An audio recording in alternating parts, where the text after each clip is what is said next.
No dia de hoje venho falar-vos de um estudo com dados incómodos e que tem realidades que são ignoradas por uma boa parte dos mídias, que me parece ser necessário falarmos sobre o assunto, desde logo pela comparação com a média europeia. Em Portugal, apenas 20% da comunidade cigana em idade ativa neste momento trabalha. O resto da Europa tem como média 54% e eu decidi falar deste tema no dia de hoje porque, como bem sabem, mesmo sendo este estudo de uma organização supranacional que está absolutamente, é impossível acusarmos a União Europeia, que eu acho que o estudo é da União Europeia, de ser de extrema-direita e, portanto, eu decidi no dia de hoje falar sobre esta notícia. Vamos ver um bocadinho e fazer uns comentários. Vou mostrar a notícia no Folha Nacional, mas vou deixar também o link no primeiro comentário. Vou ver se não me esqueço e se me esquecer, lembrem-me nos comentários.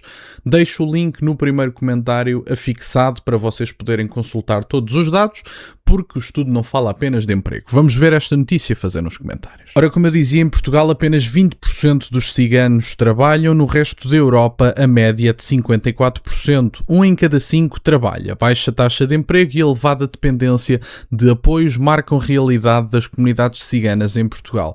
E a pergunta que tem que ser feita é: de que é que vivem os outros 80% de ciganos em idade ativa? Ou melhor, sim, verdadeiramente é isso, de que é que vivem os outros 80%, porque estes 20% trabalham, e de que é que vivem os outros 80%? Como é que comem? Como é que pagam as contas? Como é que isso funciona? É que eu, da minha parte, se não trabalhar, não tenho dinheiro suficiente para pagar despesas e para o que quer que seja. Por outro lado, esta comunidade aparentemente vive tranquilamente, ou uma boa parte dela, leia-se em idade ativa. Estes 20% não é da comunidade como um todo, porque bem sabemos que se estivermos a falar de menores, ainda bem que não estão a trabalhar, não se fecha contratos de trabalho com menores de idade, não há trabalho infantil, pelo menos legal, em Portugal. Nós sabemos que o que acontece não é apenas o que é legal, mas sabemos que isso não é permitido, e também não são contabilizadas as pessoas que estão reformadas da comunidade cigana. Evidentemente, esta percentagem é relativa à idade ativa. E a pergunta que eu faço é: isto é apenas um dado isolado e estamos apenas a falar da percentagem de uma comunidade que representa 0,6% da população residente em Portugal? O que é que nós saberíamos mais se por alguma razão tivéssemos dados mais esclarecedores no RASI, se tivéssemos relatórios mais esclarecedores do ponto de vista da imigração, estatutos atribuídos, o que é que fazem em Portugal, o que é que têm feito nos últimos anos, quanto é que descontam, estão ou não verdadeiramente positivos face à utilização que dão, por exemplo, dos serviços públicos e de outras coisas que também têm despesas em Portugal, e se estão ou não verdadeiramente positivos no saldo da Segurança Social, levando em consideração que as pessoas que estão a descontar não estão a descontar por boa vontade e por isso também vão querer a sua reforma. E falarmos verdadeiramente sobre dados e não andarmos a martelar, como inclusive acontece, por exemplo, numa outra notícia que vou falar no dia de hoje, em que falamos de uma Presidente de Câmara que não tem muito a ver, mas diz um bocadinho sobre o esmiuçar de dados dos mídias tradicionais, uma Presidente de Câmara do Partido Socialista, que, diga-se de passagem, isso também não está referido na notícia, e que gastou mais de 30 mil euros no espaço de 2 anos em refeições de representação. Eu estive a fazer as contas e os 700 e tal dias que dá 2 anos equivalia mais ou menos a um jantar ou almoço, uma refeição destas, e que eram sempre acima dos 200 e dos 300 euros, uma vez por semana, basicamente, uma vez de 5 em 5 dias. E, portanto, é para verem que estes dados não são mencionados, e mesmo quando são feitas algumas notícias, acabamos por não ter todos os detalhes. Mas já me estou a desviar muito do assunto, que isto é para outro vídeo. Vamos ver a notícia. Um estudo sobre as comunidades ciganas em Portugal revela uma baixa participação no mercado de trabalho e uma elevada dependência dos apoios sociais. Apenas 20% dos indivíduos inquiridos afirmam ter uma profissão ou atividade profissional, enquanto 54% estão desempregados à procura do primeiro emprego ou nunca trabalharam. Os dados indicam que o trabalho não constitui a principal fonte de rendimento, sendo frequentemente substituído por prestações sociais, como o rendimento social de inserção, o tão conhecido RSI, pensões e outros apoios, bem como pelo suporte familiar. Esta realidade varia em função da idade e do nível de escolaridade. A escolaridade surge como um fator determinante. Níveis mais baixos de educação estão diretamente associados a uma maior dependência de apoios sociais, enquanto níveis mais elevados aumentam a probabilidade de integração no mercado de trabalho. Bom, mas estes dados, este último parágrafo, digamos, era relativamente previsível. Mas a questão é, temos uma comunidade com uma idade ativa como todas as outras. Portanto, as idades ativas são generalizadas, não há uma idade ativa para cada comunidade.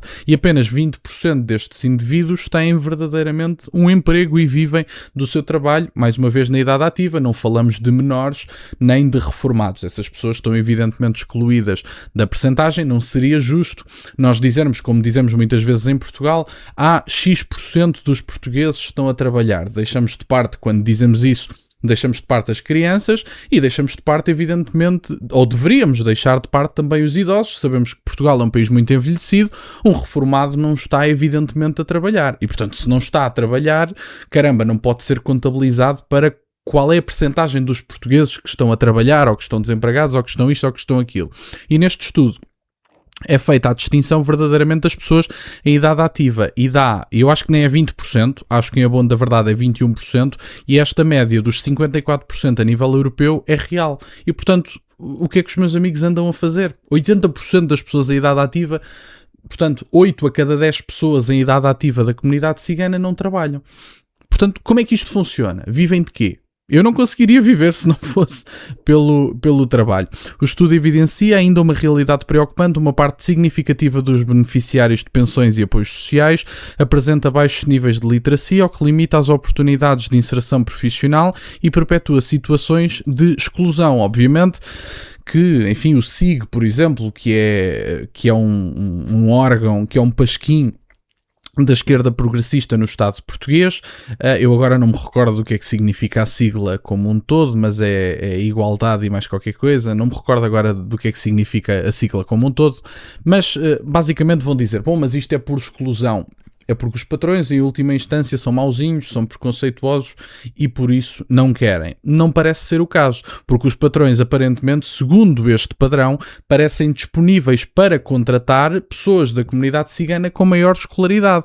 Portanto, se a distinção é feita, por exemplo, na escolaridade, já se mostra que não tem que ver com o facto de serem da comunidade cigana. Se estiverem com maior escolaridade, são igualmente contratados. E, portanto, estes dados são genericamente ignorados não só nos mídias tradicionais como pelos partidos políticos, e é dito frequentemente que a extrema-direita não tem dados para sustentar as alegações que faz. E a pergunta que eu faço é, vamos deixar de parte este estudo? Mais uma vez, vão ter acesso ao estudo no primeiro comentário, se tiverem curiosidade. É um estudo de 14 páginas, com muitos gráficos e tabelas. É uma coisa que se consulta muito facilmente e, portanto, estejam à vontade. Eu não sei se é do Estado português, se é da União Europeia, mas o estudo é recente, foi publicado na internet há 2 ou 3 dias, não me falha a memória, portanto estejam à vontade para consultar e, portanto, evidencia uma realidade que tem sido apontada pelo Chega já há muitos anos e que tem sido apontada pela pessoa comum, que mesmo não tendo acesso a dados, porque estes dados já há uns bons anos que deixam de ser produzidos por razões evidentes, não têm acesso a dados, mas vivenciam a realidade diariamente. Passam em determinadas zonas e veem pessoas sentadas em bairros, veem grandes confusões, veem, por exemplo, maus tratos animais, até na zona de Loures, isso é muito documentado e conhecido, e até na própria Amadora. Maus tratos animais acabam de vir de um determinado lado. A questão do casamento infantil também deveria ser documentada com dados e tudo mais. Não temos acesso a isso, ou pouquíssimo temos, já não temos dados para aí desde, eu acho que o último estudo que vi era de 2018 ou 2017, e portanto 2018 e 2017 já foi quase há 10 anos, parece que não, mas efetivamente já passou algum tempo, e portanto precisaríamos de mais dados, verdadeiramente, mas o que nós vemos diariamente com os nossos olhos, as pessoas que vivem no país comum, no país real, é que há um problema, verdadeiramente, não só de subsídio ou dependência, como de outros, que pode verdadeiramente ser apontado a uma determinada comunidade, não a todas as pessoas da comunidade, mas é um padrão dentro da comunidade que não é generalizável no resto do país e, portanto,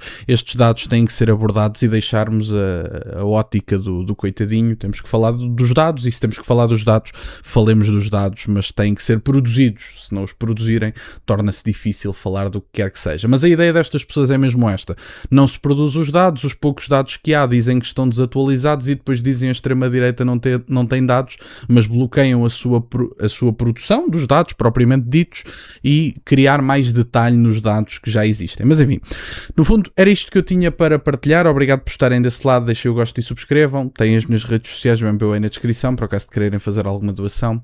E nunca se esqueçam, meus caros, questionem tudo. Até à próxima.